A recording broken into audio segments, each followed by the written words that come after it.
एक साहूकार था जो भगवान शिव का अनन्य भक्त था। उसके पास धन धान्य किसी भी चीज की कमी नहीं थी, लेकिन उसकी कोई संतान नहीं थी और वह इसी कामना को लेकर रोज शिव के मंदिर जाकर दीपक जलाता था। उसके इस भक्ति भाव को देखकर एक दिन माता पार्वती ने शिव जी से कहा कि प्रभु, यह साहूकार आपका अनन्य भक्त है, इसको किसी बात का कष्ट है तो आपको उसे अवश्य दूर करना चाहिए। शिव जी बोले कि हे पार्वती, इस साहूकार के पास पुत्र नहीं है, यह इसी से दुखी रहता है। माता पार्वती कहती हैं कि हे ईश्वर, कृपा करके इसे पुत्र का वरदान दे दीजिए। तब भोलेनाथ ने कहा कि हे पार्वती, साहूकार के भाग्य में पुत्र का योग नहीं है, ऐसे में अगर इसे पुत्र प्राप्ति का वरदान मिल भी गया तो वह केवल 12 वर्ष की आयु तक ही जीवित रहेगा। यह सुनने के बाद भी माता पार्वती ने कहा कि हे प्रभु, आपको इस साहूकार को पुत्र का वर देना ही होगा, अन्यथा भक्त क्यों आपकी पूजा सेवा करेंगे। माता के बार बार कहने से भोलेनाथ ने साहूकार को पुत्र का वरदान दे दिया, लेकिन यह भी कहा कि वह केवल 12 वर्ष तक ही जीवित रहेगा।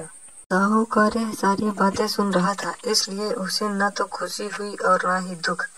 वह अपने पहले की ही तरह भोलेनाथ की पूजा अर्चना करता रहा। उधर जेठानी गर्भवती हुई और 9वें महीने उसे सुंदर बालक की प्राप्ति हुई। परिवार में खूब हर्षोल्लास मनाया गया, लेकिन साहूकार पहले की ही तरह रहा और उसने बालक की 12 वर्ष की आयु का जिक्र भी किसी से नहीं किया। जब बालक की 11 वर्ष की आयु हो गई तो एक दिन साहूकार की जेठानी ने बालक के विवाह के लिए कहा तो साहूकार ने कहा कि अभी बालक को पढ़ने के लिए काशी भेजेगा। इसके बाद बालक के मामा जी को बुलाया और कहा कि इसे काशी पढ़ने के लिए ले जाओ और रास्ते में जिस भी स्थान पर रुकना वहाँ यज्ञ करते और ब्राह्मणों को भोजन कराते हुए ही आगे बढ़ना। उन्होंने इसी तरह किया। रास्ते में एक राजकुमारी का विवाह था। जिससे उसका विवाह होना था वह एक आंख से काना था। तो उसके पिता ने जब अति सुंदर साहूकार के बेटे को देखा तो उसके मन में आया कि क्यों न इसे ही घोड़े पर बिठा करके शादी के सारे कार्य संपन्न करा लिए जाएं। तो उन्होंने मामा से बात की और कहा कि इसके बदले में वह अथाह धन देंगे, तो वह भी राजी हो गए। इसके बाद साहूकार का बेटा विवाह की वेदी पर बैठा और जब विवाह का कार्य संपन्न हो गया, जाने से पहले उसने राजकुमारी की चुनरी के पल्ले पर लिखा कि तेरा विवाह तो मेरे साथ हुआ, लेकिन जिस राजकुमार के साथ तुझे भेजेंगे वह एक आंख से काना है। इसके बाद वह अपने मामा के साथ काशी के लिए चला गया। उधर जब राजकुमारी ने अपनी चुनरी पर यह लिखा हुआ पाया तो उसने राजकुमार के साथ जाने से मना कर दिया। तो राजा ने भी अपनी पुत्री को बारात के साथ विदा नहीं किया। बारात वापस लौट गई। उधर मामा और भांजे काशी पहुंच गए थे। एक दिन जब मामा ने यज्ञ रचा रखा था और भांजा बहुत देर तक बाहर नहीं आया तो मामा ने अंदर जाकर देखा तो भांजे के प्राण निकल चुके थे। वह बहुत परेशान हुए, लेकिन सोचा कि अभी रोना पीटना मचाया तो ब्राह्मण चले जाएंगे और यज्ञ का कार्य अधूरा रह जाएगा।